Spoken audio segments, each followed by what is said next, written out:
இன்னைக்கு ட்ரெண்டிங்காக ஏஆர் ரகுமானுக்கு பாடல் ஆப்பர்ச்சுனிட்டி கிடைக்க மாட்டேங்குதுன்னு தான் ஃபேஸ்புக்கு மற்ற சோஷியல் மீடியாவில் ட்ரெண்டிங் ஆகிட்டு இருக்க போஸ்ட்டு. இதை நம்புகிறவங்க இந்த வீடியோ கண்டிப்பாக பாருங்கள். ஏஆர் ரகுமானோட வரலாறு என்ன அப்படிங்கிறது நீங்கள் வந்து தெரிஞ்சுக்கணும்.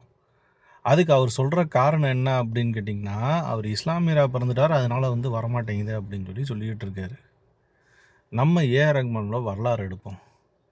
பாலிவுட்டில் ஒரு காலத்தில் ஏஆர் ரகுமானோட மியூசிக்லாம் வந்து பயங்கரம் ட்ரெண்டிங்காக இருந்துச்சு. பாலிவுட் ரன்னிங் பை கான்ஸ் அப்படின்பாங்க. அப்போ அவரோட மதம்.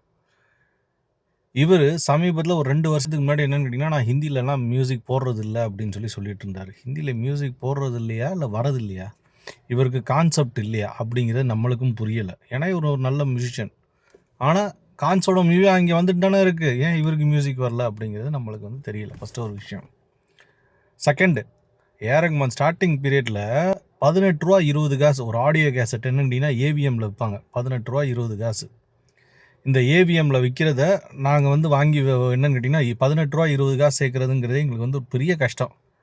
அதில் அதிகமாக வெளியாகிறது யாரோடதுன்னா இளையராஜா, சில இடத்துல கங்கை அமரனோட பாட்டு வந்து வெளியாகும். ப்ளூ கலரில் வந்து சைடில் இருக்கும், மேலே வந்து என்னென்னு கேட்டிங்கன்னா ஒயிட் கலரில் போட்டு படம் போட்டு ஒவ்வொரு படத்தோடது வந்து ரிலீஸ் ஆகிட்டு இருக்கும். ஒரு கேசட் வாங்கணும் அப்படின்னு சொன்னோம்னா ஒரு 100 வாட்டி 150 வாட்டி கேட்டோம்னா அந்த கேசட்டோட இது வந்து தேஞ்சு போயிடும். அதுக்கப்புறம் புதுசு தான் வாங்கணும்.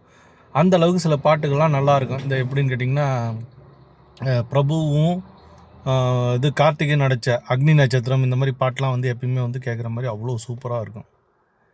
இந்த 18 ரூபா 80 காசு சேர்க்குறதுக்கே 50 காசு சேர்க்குறதுக்கே நாங்கள் வந்து ரொம்ப கஷ்டப்பட்டுருப்போம். அதை வந்து 25 ரூபா வந்து ஃபஸ்ட்டு எம் மேக்னம் அப்படிங்கிற பிராண்டு மூலிமா, சோனி மேக்னம்ங்கிற பிராண்டு மூலிமா கேசட் வந்து எப்படின்னா பாக்ஸ் மாதிரி போட்டு அதுக்குள்ளே வந்து ரோஜாவோட பாட்டு வந்து வந்துச்சு. 5 ரூபா ரொம்ப கஷ்டப்பட்டு தான் சேர்த்து இது பண்ணுவோம். ஏன்னா 5 ரூபா 50 காசுங்கிறதுக்கு எவ்வளோ அப்படின்னு கேட்டிங்கன்னா, இன்றைக்கி டேட்டில் சரவண பவனில் போய்ட்டு ஒரு 14 இட்லி சாப்பிட்றோம் பார்த்துருக்கீங்களா, அதோட வேல்யூ தான் 5 ரூபா 50 காசு அப்போ. ஸோ அந்த இதை வாங்கி இது பண்ணிகிட்ருப்போம். இது பாட்டுக்கு 30 ரூபா 35 ரூபா 50 ரூபா வரைக்கும் இன்க்ரீஸ் ஆயிடுச்சு.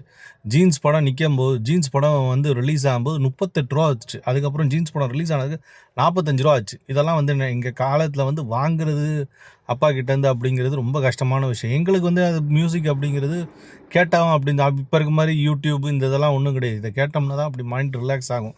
ஏன்னா அப்பாவும் திட்டுவாங்க, எல்லாருமே திட்டுவாங்க. இது மாதிரி இதை கேட்டோம் அப்படின்னு சொன்னாலும் மைண்ட் ரிலாக்ஸ் ஆகும். இவ்வளவு கான்செப்ட் வந்துட்டு ஏஆர் ரகுமானுக்கு வந்து என்னென்னு கேட்டிங்கன்னா, அண்டர் கிரவுண்டில் போய் ஸ்டூடியோவுக்கு போகிற அளவுக்குலாம் வீடு இருந்துச்சு அப்படின்னு சொல்லிட்டு இருந்தாங்க. இப்போ இவ்வளோ வசதி இருக்கும்போது அந்த வசதியை எதில் இன்வெஸ்ட் பண்ணீங்க, என்ன பண்ணீங்க அப்படிங்கிறது வந்து ஒரு கேள்வியாக இருக்குது. ஏன் அப்படின்னா, சமீபத்தில் கிட்டத்தட்ட 20 வருஷத்துக்கு மேலே 20 அப்புறம் என்னென்னு கேட்டிங்கன்னா தேவாடுதில் 30 வருஷத்துக்கு மேலே அவங்களுக்குலாம் வந்து பாடலே வரல. ஆனால் அவங்க அந்த வார்த்தையை சொன்னதே இல்லையே. நான் ஹிந்துவாக பிறந்தனால தான் எனக்கு வந்து என்னென்னு கேட்டிங்கன்னா எனக்கு வந்து சான்ஸ் வரல அப்படின்னு சொல்லவே இல்லையா. அதுவும் 18 ரூபா 50 காசு விற்றவங்க அவங்களாம். எப்படி 18 ரூபா 50 காசு விற்றவங்க. தேவாவோட மியூசிக் வந்துச்சுன்னா அவ்வளோ இதில் வரும். அதுவே என்னன்னு கேட்டால் அவ்வளோ பெரிய பாக்ஸில் வரும், ரேட்டு கம்மியாக வரும் தேவா. ஏன்னா அவ்வளோ ஒன்றும் சார்ஜ் பண்ண மாட்டார் அவர். வந்து என்னென்னு கேட்டிங்கன்னா அந்த ப்ரொடியூசர்கிட்ட இவங்ககிட்ட அவ்வளோ ஒன்றும் சார்ஜும் பண்ண மாட்டாங்க. அப்போ இவ்வளோ கான்செப்ட் வந்துட்டு அதுக்கப்புறம் என்னென்னு கேட்டிங்கன்னா இந்த ஷோஸ்லாம் என்னென்னு கேட்டிங்கன்னா மற்றவங்க ஷோஸ்க்கெலாம் போகும்போது என்னென்னு கேட்டிங்கன்னா நார்மலாக வந்து 50 ரூபாலேருந்து 80 ரூபா இருக்கும் ஏசியில் போட்டு பார்க்குறேன். ஆனால் இவரோட ஷோக்கு போனால் 250 ரூபா 1000 ரூபா 10,000 ரூபா வரைக்கும்லாம் வந்து எப்போன்னு கேட்டிங்கன்னு வச்சுக்கோங்களேன் 2000லேயே வந்து ஸ்டார்ட் ஆயிடுச்சு. அந்த அளவுக்கு வந்து இப்போ தான் 1 லட்சம் கிட்ட போயிட்டுருக்கு இவரோட ஷோஸ்லாம். அப்போ அதுக்கு என்ன விஷயம் அப்படிங்கிறது நம்மளுக்கு வந்து தெரியல. இவ்வளோ கான்செப்ட் கொடுத்து இவ்வளோ பணம் கொடுத்து ஏன் இதை சொல்கிறேன்னா, இஸ்லாமியர்களும் சரி நாங்களும் சரி ஏழையாக இருக்கவங்க வந்து எல்லா மதத்துலேயுமே இருக்காங்க. நாங்களாம் முன்னேறதுக்கே ரொம்ப கஷ்டப்பட்டுக்கிட்டு இருக்கோம். சத்தியமாக சொல்கிறோம், முன்னேறதுக்கே ரொம்ப கஷ்டப்பட்டுருக்கேன். என் ஃப்ரெண்ட்ஸ்லாம் ஏகப்பட்ட இஸ்லாமியர்லாம் இருக்கான், வீடு கட்டுறதுக்கே ரொம்ப கஷ்டப்பட்டுக்கிட்டு இருக்கான். அவ்வளவு கஷ்டப்பட்டு உழைச்சி வீடு கட்டுறதுக்கே ரொம்ப கஷ்டப்பட்டுருக்கேன். நானும் அப்படி தான் கஷ்டப்பட்டுக்கிட்டு இருக்கேன். ஆனால் அவங்களுக்கு இவ்வளவு பணம் வந்து பத்தாமல் வந்து என்னென்னு கேட்டிங்கன்னா கேஷுவலாக வந்து ஒரு மதத்து மேலே பழிய போட்டு எஸ்கேப் ஆகிற மாதிரி இன்றைக்கி வந்து வீடியோ போடுறது எவ்வளோ மன சங்கடமாக இருக்குது தெரியுமா. எங்களெலாம் முன்னேற்றுறதுக்கு ஆளே கிடையாது. உங்களை வந்து எனக்கு என்ன மணிரத்னம் வந்து ஒரு முஸ்லீமே கிடையாது. அவர் எதுக்கு உங்களுக்கு வந்து சான்ஸ் கொடுத்தாரு? உங்களோட திறமையை பார்த்து சான்ஸ் கொடுத்தாரு. கடவுள் நம்பிக்கைங்கிறது நம்ம வந்து என்னென்னு கேட்டிங்கன்னா நம்ம மேலே இருக்குது. இதை வந்து என்னென்னு கேட்டிங்கன்னா நீங்கள் வந்து அதனால வந்து சான்ஸ் கிடைக்கல அப்படின்னு சொல்கிறது எந்த விதத்தில் ஏற்றுக்க முடியும்னு என்னால் வந்து புரிஞ்சிக்கவே முடியல. இதே கான்செப்ட் வச்சுட்டு என்னென்னு கேட்டிங்கன்னா கோடீஸ்வரங்க அத்தனை பேரும் ஒன்றே ஆன்டி ஹிந்து இல்லை என்னன்னு கேட்டிங்கன்னா வந்து மற்ற மதத்தை பேர் சொல்லி இல்லை ஜாதியை சொல்லி நீங்கள் பாட்டு கோடீஸ்வரன் ஆகிறதுக்கு நீங்கள் எதுக்கு எங்களோட வயிற்றடிக்கிற மாதிரி இந்த போஸ்ட்டை போட்டு அந்த போஸ்ட்டு ப்ராப்ளம் ஆகி அதை ஒரு இதாகிட்டு இருந்ததுன்னா எங்களுக்கு தேவையான வேலை வாய்ப்பு, எங்களுக்கு வந்து என்ன கேட்டிங்கன்னா அருமையான ரோடு, தண்ணி இதெல்லாம் வந்து பேசுகிறதுக்கு எப்போ தான் ட்ரெண்டிங் கான்செப்டில் போடுவாங்க. உங்களோட வாழ்க்கை மட்டுமே முக்கியம்னு சொல்லி அதை மட்டுமே ட்ரெண்டிங் கான்செப்டாக போட்டுட்டு இருந்தா எங்களுக்குலாம் எப்போ வாழ்க்கை வரும்? இதுதான் வந்து என்னன்னு கேட்டிங்கன்னா எல்லா மீடியாலும் பேசிகிட்டு தான் என்ன ஒரு விஷயம் அப்படிங்கிறதும் சத்தியமாக எனக்கு வந்து தெரியவே இல்லை. அன்றைக்கி உங்களை அறிமுகப்படுத்தி விட்டவர் யாருன்னு கேட்டிங்கன்னா வந்து ஒரு பட்டையெல்லாம் போட்டுட்டு ஒரு பாடலாசிரியர், அவர் பேர் வந்து எனக்கு மறந்து போச்சு. அதை வந்து என்னென்னா பட்டையெல்லாம் போட்டுட்டு ஏன் வர வந்து அவருக்கு பாடல் வாய்ப்பே கொடுக்கக்கூடாதுன்னு சொல்லி உங்கள் அம்மா சொன்னாங்கன்னு சில இடத்துல எழுதியிருந்தது. அதை நீங்கள் பண்ணீங்களா பண்ணலையா அப்படிங்கிறது கூட எனக்கு தெரியலை. உங்கள் மூலிமா எவ்வளோ இண்டஸ்ட்ரீஸ் உருவாச்சு, வேறு இண்டஸ்ட்ரீஸ் வந்து என்னென்ன உண்டாச்சு, உங்களை பற்றி எவ்வளோ விஷயம் நான் வந்து பெருமையாக போட்டிருக்கேன். ஆனால் என்னென்னு கேட்டிங்கன்னா இன்றைக்கி வந்து இவ்வளோ கேவலமாக நீங்கள் முன்னேறாததுக்கான காரணம் உங்கள் மதத்து மேலே பழிய போட்டு இது பண்ணுறத பார்க்கும்போது ரொம்ப வெக்கமாக இருக்குது, வேதனையாக இருக்குது. என்னடா இவரையாடா ஒரு நல்ல மியூசிஷியன் சப்போர்ட் பண்ணிட்டோம் இவ்வளோ நாள் அப்படின்னு நினச்சி பார்க்கும்போது ரொம்ப வெக்கமாக இருக்குது, வேதனையாக இருக்குது. ஏன்னா அந்த 25 ரூபா 30 ரூபா 50 ரூபா காசு இருக்கும்போது கூட ரொம்ப கஷ்டப்பட்டு சேர்த்து கூட அந்த ஆடியோ கேசட்டை வாங்கி நான் பார்த்து பாட்டு கேட்டிருக்கேன், அந்த அளவுக்கு ரசிச்சிருக்கேன். அப்படி ரசிச்சிருக்கமாடா அப்படின்னு இப்போ நினச்சி பார்க்கும்போது அவ்வளோ வெக்கமாக இருக்குது.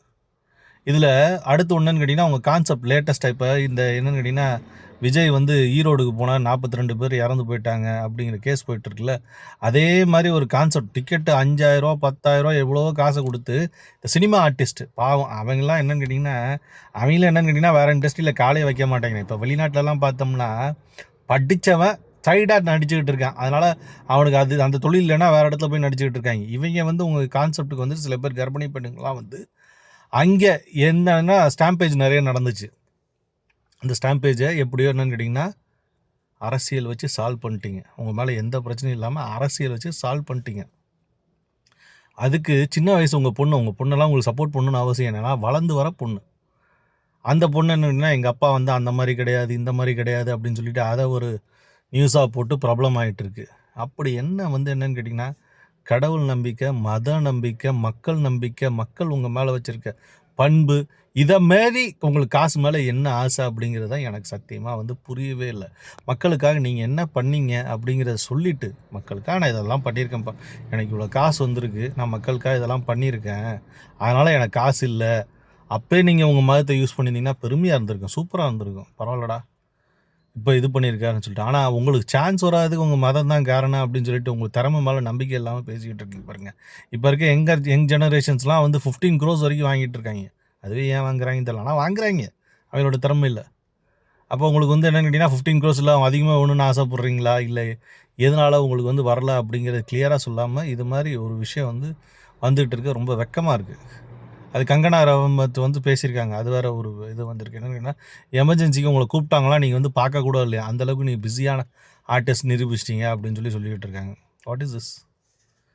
இதான் நம்மளுக்கு தெரிஞ்ச கருத்து. இதில் உங்களுக்கு என்னென்னு கேட்டிங்கன்னா உங்களுக்கு ஏஆர் ரகுமானை பற்றி என்னென்ன தெரியும், நான் சொன்னதெல்லாம் உண்மையாக இல்லையா அப்படிங்கிறத வந்து கீழே இருக்க கமெண்ட் செக்ஷன் பாக்ஸில் கமெண்ட் பண்ணுங்கள். நன்றி.